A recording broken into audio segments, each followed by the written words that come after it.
of the House. Thank you, George.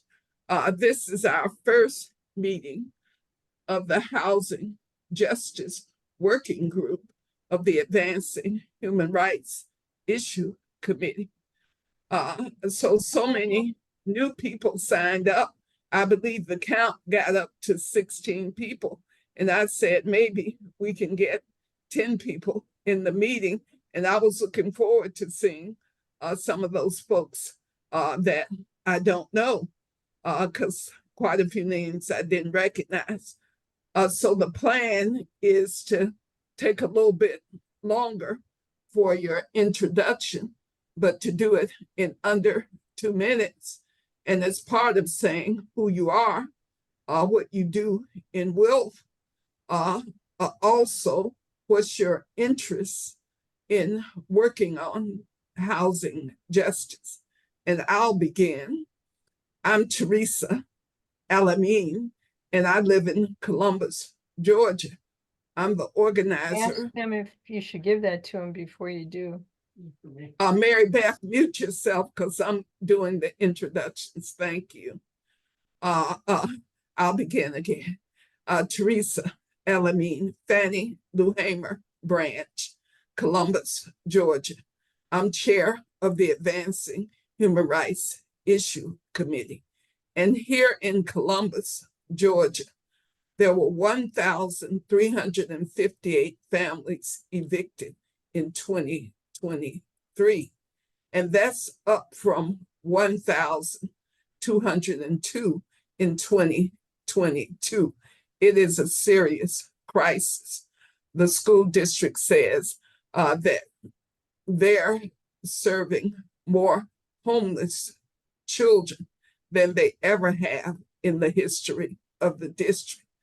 So it appears that the landlords are trying to recoup everything they thought they lost during the pandemic. So the rents are being raised through the roof. And so I have moved twice in less than a year because of malfeasance on the part of corporate investors who are buying up these properties and raising the rent. But now I'm in the house of my dreams, and I'm paying less rent than I was in a corporate apartment. So I'm happy. So we'll let George introduce herself. And then, George, you can call on the next person and we go around until everyone has introduced themselves. Thank you, George.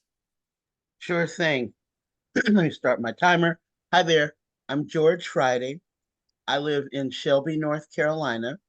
I'm part of the Southern Piedmont branch. I'm also the chair of the program committee for the board, and I'm the organizer for the Southern Piedmont branch.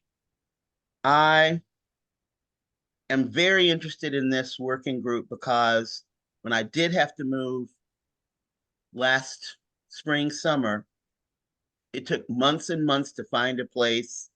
And there were barriers based on my income and my credit rating.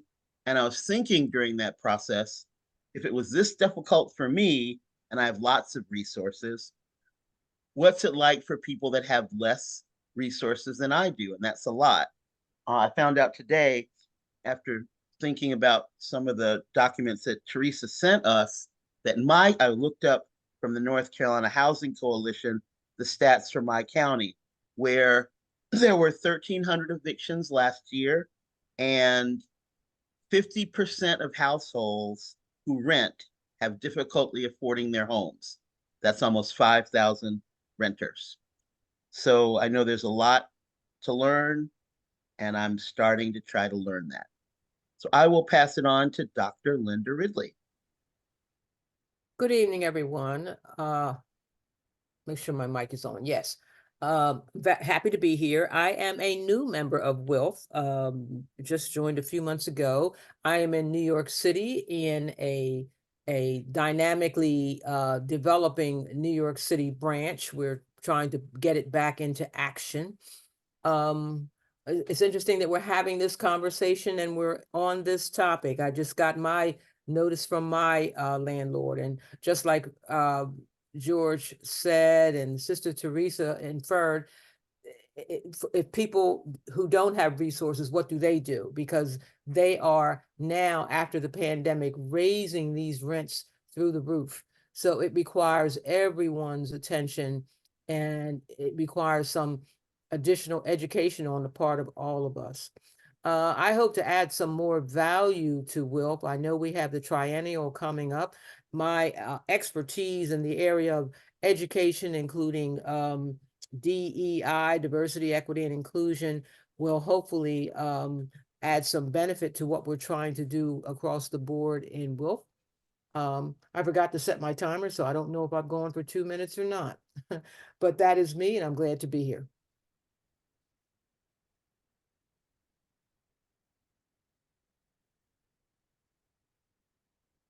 Why don't we call on Mary Beth Gardner? Hi, I'm Mary Beth Gardner. I'm in Iowa City, Iowa. I've been a member of WILF since 2003, and I chair the Women, Money, and Democracy Committee, which has been interested in housing justice for quite a while, but we have no one on our committee who has the bandwidth to propose or lead a project on this. And I think it's good to talk about these things, but it's better to have an action plan, a project that we can move forward. Glad to hear that, because this is a place where action plans are made. So we'll go across the screen to Diane Blay, then Gloria. So Diane, please. Thank you. Well, hi, everyone. I'm Diane Blay from Fairfax, Virginia.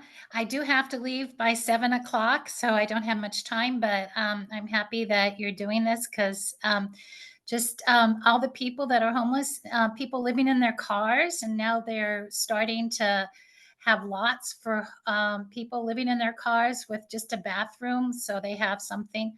It's horrendous. So anyway, hope this is a great committee. Thanks. Well, say who you are, Diane, and what you do in WILP. Oh, okay. I'm Diane Blay, and I was secretary. I finished my term, and now and I have been the convener for the Jane Addams branch and continue to do so. And we have our meetings on the third Wednesday of the month. And I am also co-chair of Disarm. Oh, thank you, Diane. Gloria. Hi, I'm Gloria McMillan, and I bounce between Chicago and Tucson branches of WILF. In the Chicago area, Gary, Indiana is 1/3 abandoned homes, almost 20,000 abandoned homes, and people have been evicted from those homes. And in Tucson, it is not so bad, although we pass, I don't have the total, but we pass a woman living in a car every morning when we walk our 2 to 3 mile walk. In the Valley, Maricopa County near Phoenix, 83,000 evictions last year. So that's what's going on out here. Yeah, pretty bad. Wow. Cece. Good evening, everyone. Cece Anderson in Atlanta. Good to see and hear everyone. I am in Metro Atlanta branch. Also, I just wanted to say that Atlanta is growing. We have developments, lofts, houses being built everywhere, all day, every day, and people are homeless due to the fact that they are priced out and they're price gouging everybody. I see women and children on the street sleeping in the cars, sleeping in grocery stores, service stations, drive-ins, everywhere. It's just unbelievable. I am the chair of the personnel committee. Finally got a group together, so we'll be meeting shortly. But it is really sad. I'm just sad about the housing market in Atlanta. Thank you. Yeah, and I'm from Atlanta, and I remember in the 80s when they started. So Atlanta is like very far ahead of displacing people. They always go after public housing as a strategy. So you remember East Lake, I believe it was called East Lake Meadows, off of Second Avenue, Gresham, in that area, CC. Yes. And now it's a bunch of golf courses and lofts and stuff. And that has been the trend in Atlanta. I grew up in public housing in a place called Grady Homes when I was young. And I was shocked to see that they have torn that down. and and now it's some kind of development.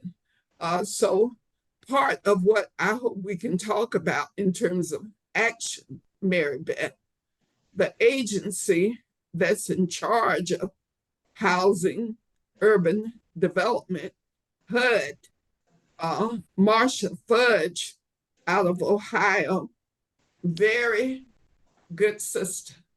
She quit recently after 3 years in the position. And the number she gave was 3 million affordable housing units needed. Well, the National Low Income Housing Coalition, of which I am a member, says that there's 7.3 million shortage.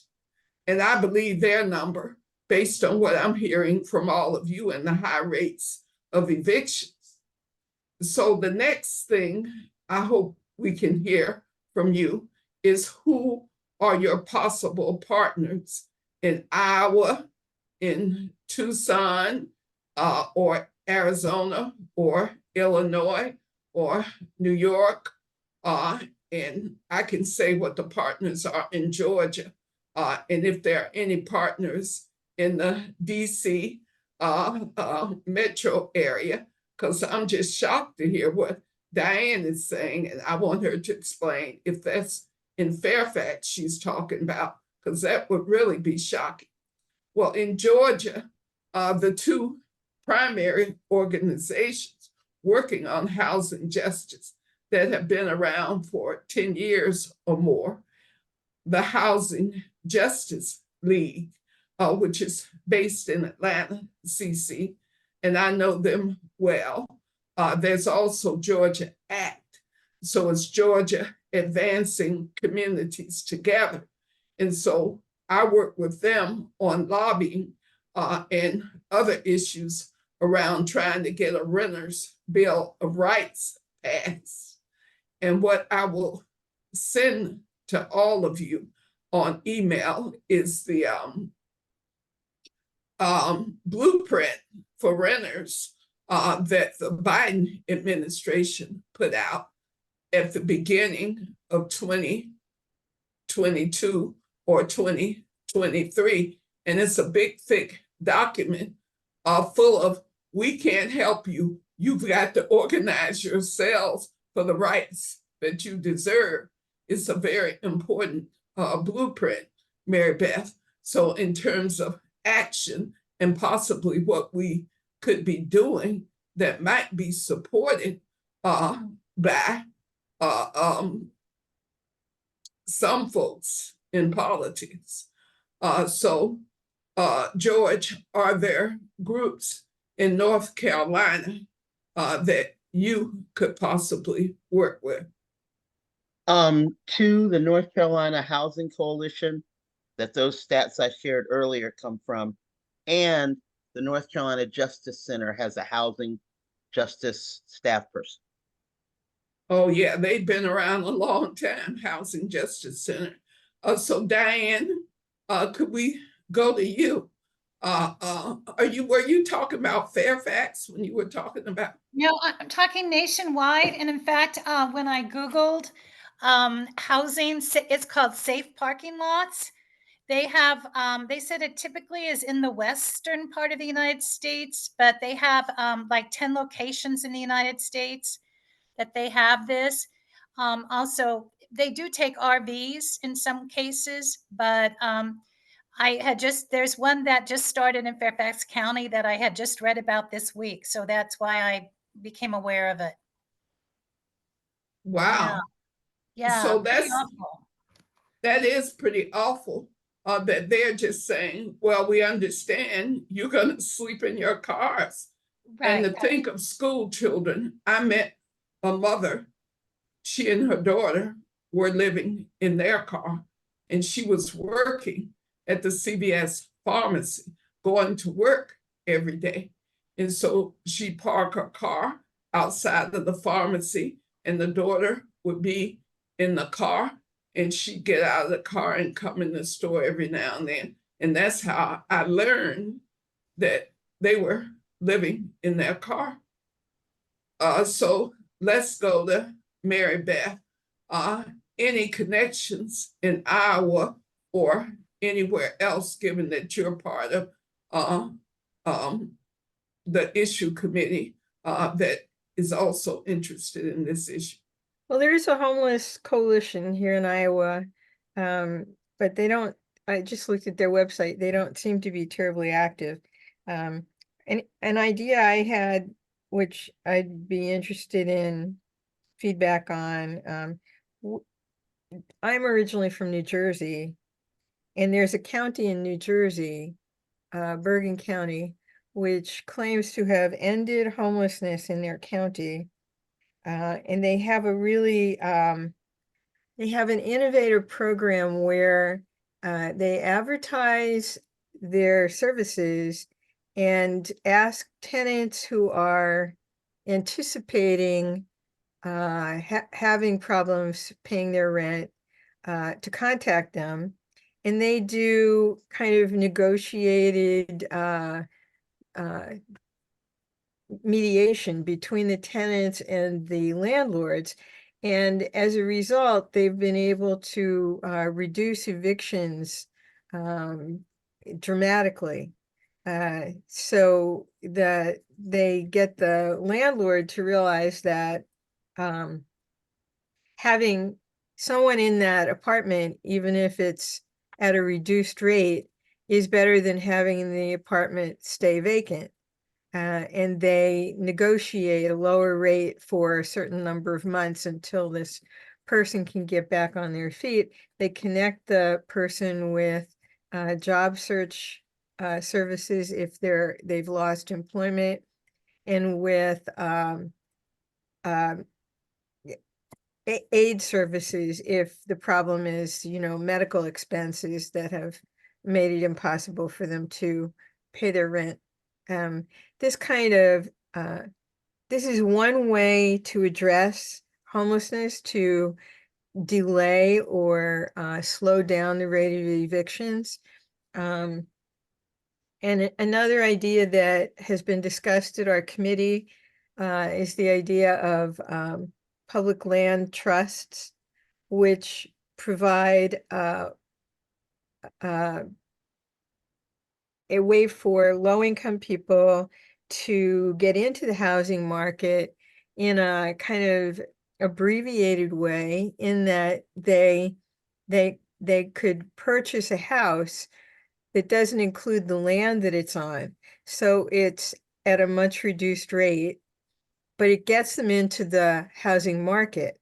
So when they go to sell that house, they have money to put into a home on actual land that they purchase as well.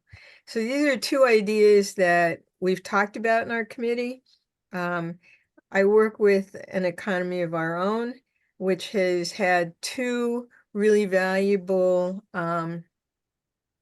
webinars about this with Rashida Phillips from the New Economy Coalition, and Policy Link, both of which organizations have been trying to work on homelessness as an issue, and specifically on the issues of gentrification and removing low-income people from the areas that they've traditionally occupied. Thank you, Mary Beth, because I think one of the things, George, in terms of program issue committees with the possibility of collaborating, I think that women, money, and democracy has the potential of collaborating, because when you talk about what are the things we must have, the food, shelter, and clothing in this world to exist for your families, this makes a way to collaborate around the issue of shelter because there are too many unhoused people. So I particularly like that in New Jersey, they were able to get the realtors or landlords to do what Mary Beth described. I can tell you here in Columbus, the realtors came out to a housing justice meeting in January of 2022. And I thought I was gonna have to call security because the poor people are looking for affordable housing units. And the realtor saying, we can't rent to anybody with a 400 credit score. And it was like unbelievable tension in the room. And my experience with realtors is that they are highly organized to make money. So we're advancing the possibility of an ordinance in Columbus to have another moratorium on evictions until something can be worked out. And I think the something would be similar to what Mary Beth described. And so really thank you for that information, Mary Beth. And if you have a link to Bergen County and what they're doing there, if you could send it out to me, I can post it to the Advancing Human Rights list. So now we'll go to Dr. Linda, because I remember when Harlem was taken over by the investors and all the Black people moved to Brooklyn. And I'm just amazed that you're still in Harlem. So tell us a little bit more about the letter you got from your landlord and what's happening to you in Harlem. It's just the traditional rent renewal letter that we all expect once your lease is expiring. However, the opportunity to gouge the tenants is not shied away from by these landlords. We currently I live in what is called Lenox Terrace development, which is a well-known development here in Harlem, a historic development here in Harlem. And we have ongoing struggles with the landlord regarding just baseline maintenance, consistency regarding the upkeep of the property, etc. So they've gone as far as threatening to build more towers, and the tenants have stood very, very strong, saying that we don't want that because clearly that congestion would be intolerable. So they backed away from that for the moment, but you can clearly see on the other side they're attempting very much to freeze people out. The gentrification here in Harlem is immense. As a matter of fact, it's kind of past tense now. They have moved on to the Bronx. And if anybody knows about the Bronx, it was the poorest county in the country at one time. But now they have built up the Bronx, which is right around the corner from Harlem, such that the gentrification is taking place fast and furious there. So here in Harlem, you've got so many families, Black and brown families, mainly African American, who have just given up and moved back down south. which doesn't do well for the complexion, for want of a better word, of the environment. There's a tremendous cultural shift. Many of the cultural touchstones that have been historic here in Harlem have disappeared, and they're replaced by big business, industries, etc. So it's a slow but steady progress that was planned 30 years ago. I tell my students, if you want to know what's happening in the future, go to that channel where they have the city council meetings that nobody's watching, because this is all planned. And even what we're trying to do here today is pretty much catch up, because they've got it all laid out. And we have to build those structures to try to head it off at the pass. Well, Gloria, anything to add about your area? Yes, in fact, I do. I know a number of agencies here in town. I'll start with ones I've known for quite a while. Casa Maria, a Dorothy Day Catholic worker house that helps homeless people and advocates for them. It doesn't just stop at feeding them. It does legislation. It gives people, information about their voting and how to affect laws. Casa Alita is for migrant housing. Remember, we're near the border and we have a lot of migrants that are homeless or needing housing help. And that one is, I believe, also with the Diocese of Tucson. The ones that I know less well, but I do know of, is EALS, Tucson Alliance for Housing Justice, Emergency Eviction Legal Services. They give free legal services. There's a video about that put out by the Pima County Interfaith Council. I used to belong to that. And the one that I just learned about is the Tucson Tenants Union. It's a tenant-led union of renters. And the final one is SERI, S-E-R-I, Sonora Environmental Research Institute, helps cases of tenants who feel they've been discriminated against. That's it. That's quite a bit. Almost done. Click above to get started. What was that? I don't know. Didn't come from me. It Well, wasn't me, wherever it was. you and I are the only ones who are unmuted. Well, So I'll somebody look else. around and see where it could have come from. Yeah. But we have, I think that was my computer. This is Dr. Ridley. oh, okay. We're muted now. Okay. So we have 6 states represented. Georgia, well, actually 5. Georgia, North Carolina, Arizona, Iowa, and New York.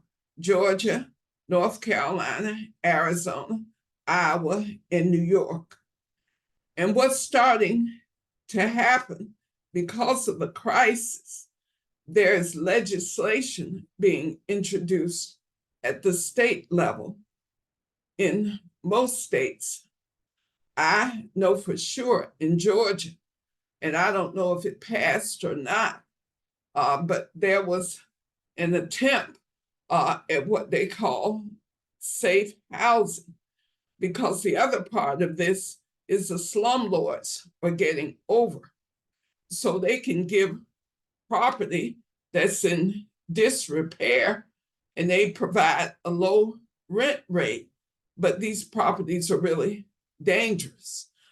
So I know a family that was in an electrical fire, blew up the stove, burned down the property, and put them out of housing. And so going after the slumlords is a big issue in Columbus, because we have lots, because there's lots of poverty, 30% poverty on the children.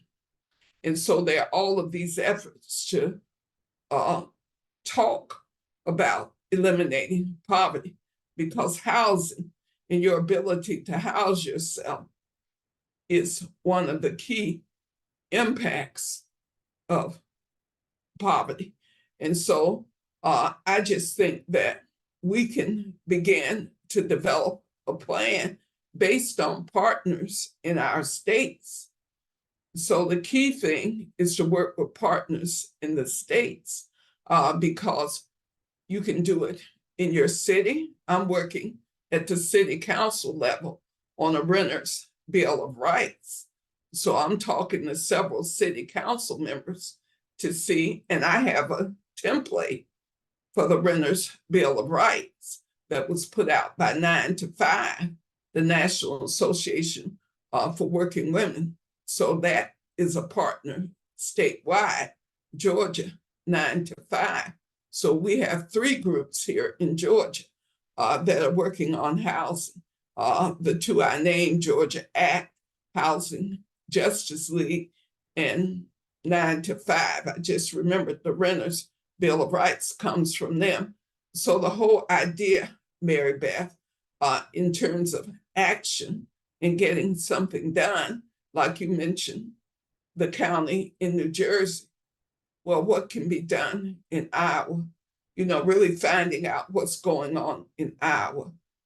Because the truth of the matter is you have to organize where you live. I've learned that over my 50 years of organizing. People told me we never get anything going in Columbus. They said we tried to get, and they were talking from Atlanta. And I'm like, have you ever lived in Columbus? They go, no. Well, I'm living here. And I find that it takes 6 votes on the city council. So I'm working to get my 6 votes. So there is a strategy to how you can make change. And that's what we will be doing in this working group in particular. How can we make change state by state? And the other 10 people who signed up who didn't show up, we hope that they will feel some benefit from the recording and the chat when they see it.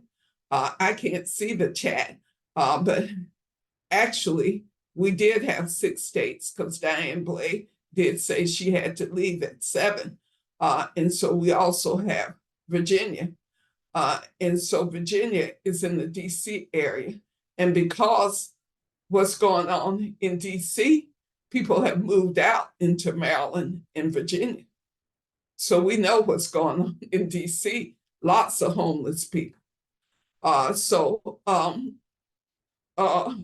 What we want to do now is to just let you know that the Housing Justice Working Group is one of 4 working groups in the Advancing Human Rights Committee. The Ending Mass Incarceration and the Death Penalty Working Group, which we see a link between ending mass incarceration and housing justice, because people who have been formerly incarcerated and may have a felony on their record, they do a record check when you apply for housing, and they can deny you housing based on your having a record. So there is a link between that working group and this working group. The UN Decade for Reparations, and I say reparations, but it's actually the UN Decade for People of African Descent, which is working on reparations. Our working group, we call it UN Decade /reparations, because we're working on reparations ordinances around the country. And it's interesting that you brought up Evanston, Illinois recently, because they've had a reparations ordinance for a few years, and their focus is on affordable housing, giving people $25,000 in order to buy homes. There's big money proposed for California in the way of reparations focused on housing. So housing is a key way that people seek reparations. And our other working group is Border and Migration Justice. And as you know, migrants who come to this country need housing, and they've been put in cages, and their children have been put in cages. And so there is a connection with this working group. So EMIDP meets on the first Monday of the month at 2 p.m. Eastern. UN Decade meets on the third Thursday of the month, which April 18th will be the meeting this month. And that meeting is at 6:30. And then Border and Migration Justice meets on the third Sunday, and those meetings are at 5 p.m. So my question for you is the second Wednesday of the month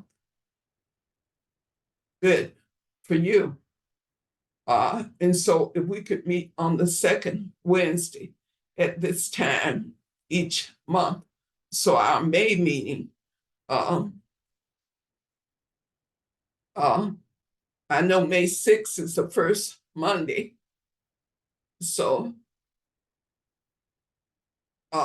let me hear you answer the question. And since Mary Beth has her hand up, if you could answer the question and make your other comment, I would appreciate it. Mary Beth, are you there?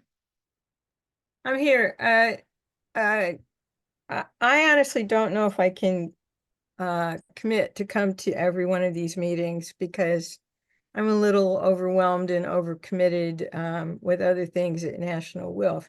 But I would be willing to do some outreach here in Iowa and report back intermittently to this committee about how it's going. I just Well, I Mary can't take Beth, on too much more. But Mary the other Beth. thing I wanted to say, Teresa, was that No, Mary Beth, wait a minute. Because you have an issue committee, which you said is looking into housing. So you don't have to be the person who comes to these meetings. So can you find someone in your Women, Money, and Democracy Committee who would be willing to be a collaborator with this committee? And we can certainly find a collaborator to come to your meetings. But I'm looking for ways, as you say, for action and to get something done. you're saying the So second Wednesday of the month at what time? at 6:30, the same time. Five. So the second Wednesday in May would be May 8th. I can ask. We have two people that have expressed interest in housing, but didn't want to take the lead on it. So let me ask if they would be willing to do that. I have my hand up because it seems to me that one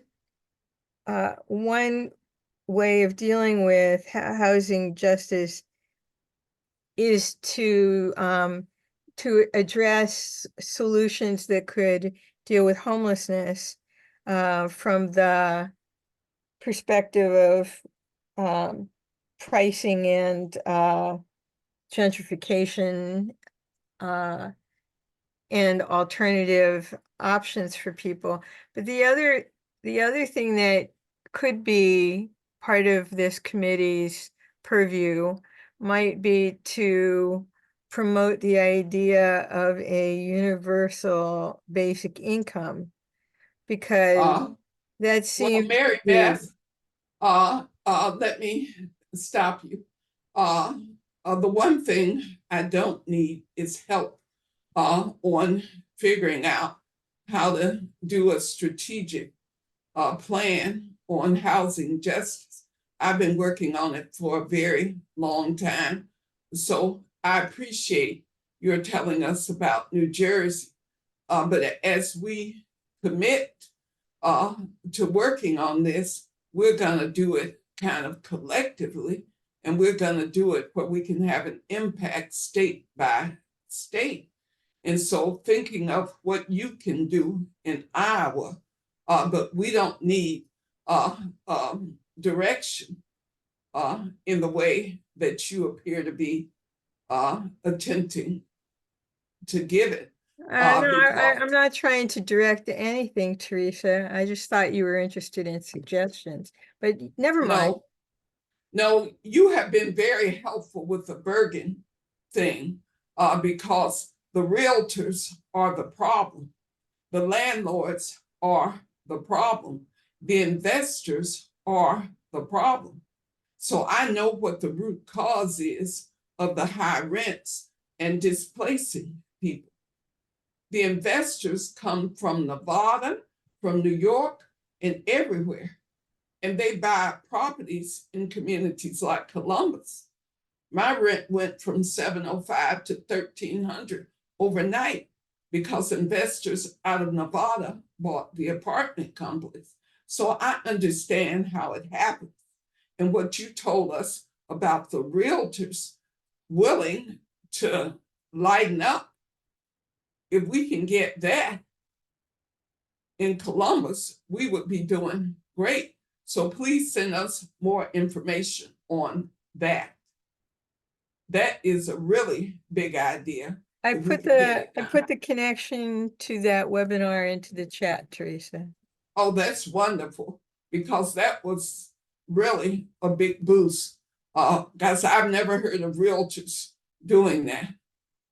So let's hear from other people about the meeting date, because we're at 7:20 and we do have a hard stop in 1 hour for these working groups, and we don't need to go an hour if we don't have to, because if we can agree to meet on May 8th at 6:30 as our second Wednesday regular time, that would be great. People are writing in the chat, and my eyes are not too great. I think I've started to get diabetes in my eyes. So George, can you help me out? What are people writing in the chat? All right, let's see. I mean, in terms of the answer to the question. Yes, ma'am. The second one, oh, that's Mary Beth writing about. Well, Gloria, are you available the second Wednesday?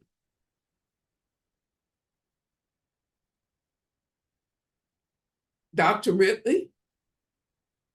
My calendar is free right now, yes. Okay, good. So May 8th, we want to reconvene, and maybe some of those 10 other people who signed up. George, what did you say was the final count? 16. So maybe some of the other 9 or 10 people who registered will on May 8th, because I think we're gonna settle on May 8th. And because we know everybody's overloaded and very busy, is there anything else to come before the working group before we adjourn and reconvene on May 8th? Yes, George. I'm good. I didn't raise my hand or anything. Oh yeah, you came off mute. Well, hearing nothing else, we're at 7:22. So we will adjourn the meeting and reconvene for housing justice on May 8th. But please keep in mind that on April 22nd, we have the umbrella meeting of the Advancing Human Rights Committee, and everyone is invited to come. It's kind of like the program committee meetings. We're completely open because we have so many working groups. We have lots of people who come in and out of the working groups. So Advancing Human Rights Umbrella Committee is an open meeting, and we will invite people from the branches list, as well as the people who are signed up for the actual AHR committee. Thank you so much for attending. Good night, everybody. And George, you will put out the chat to Absolutely. all the 16. Yes, ma'am. And the recording to all the 16. Yes. Thank you so much, George. Good night. Good night, everybody. Good night. Good night.